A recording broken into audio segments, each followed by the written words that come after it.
গুৱাহাটীৰ আগশাৰীৰ আৱাসিক শৈক্ষিক প্ৰতিষ্ঠান মাইলছ ব্ৰুনছন ৰেচিডেন্সিয়েল স্কুলৰ বাৰ্ষিক দিৱস 1987 চনতে প্ৰতিষ্ঠা হোৱা এই শৈক্ষিক প্ৰতিষ্ঠানখনৰ বাৰ্ষিক দিৱসৰ কাৰ্যসূচীত মুখ্য অতিথি হিচাপে উপস্থিত থাকে নেশ্যনেল ল ইউনিভাৰ্চিটি এণ্ড জুডিচিয়েল একাডেমীৰ উপাচাৰ্য KVS শৰ্মাকে ধৰি বহুকেইজন বিশিষ্ট ব্যক্তি।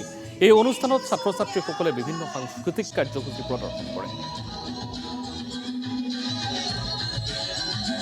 আজি আমাৰ miles Bronson residential school Borjhar Guwahati আজিৰ কাৰণে আমাৰ এইটো বহুত অস্পিচিয়াছ দিন হয়, য'ত মানে গোটেই বছৰটো যোনখিনি এফৰ্ট আমাৰ ষ্টুডেণ্টছবিলাক পেৰেণ্টছবিলাক আৰু টিচাৰবিলাকে দিয়ে তাৰ ৰিজাল্টটো যোনখিনি পায় বিভিন্ন কম্পিটিশ্যনত বিভিন্ন ছেমিনাৰ্ছ বিভিন্ন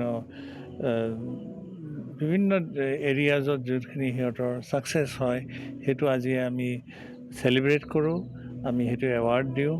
সেইটো কাৰণে আমি মানে বহুত সৌভাগ্য যে এজন dignitary of the name and stature of KVS Sharma, professor KVS Sharma আহি পেলাই আজি আমাৰ লগত আহি আমাৰ গোটেইখিনি মানুহৰ স্কুলখনক এটা এনকাৰেজমেণ্ট দিলে। সেইটো মানে will go a long way in inspiring us for times to come.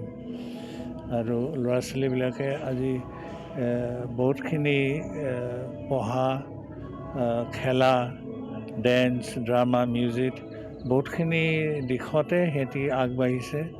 আৰু আমি এইখন স্কুলৰ এতিয়া যোনটো অলমষ্ট 30 years হ'ল, আমি কমিটেড যে ষ্টুডেণ্টৰ যোনটো development, all round development, holistic development, অকল একাডেমিক্সে নহয়, ইণ্টেলেকচুৱেল ডেভেলপমেণ্ট নহয়, spiritual development, emotional development, physical development, social development গোটেইখিনি আমি আমাৰ বেষ্ট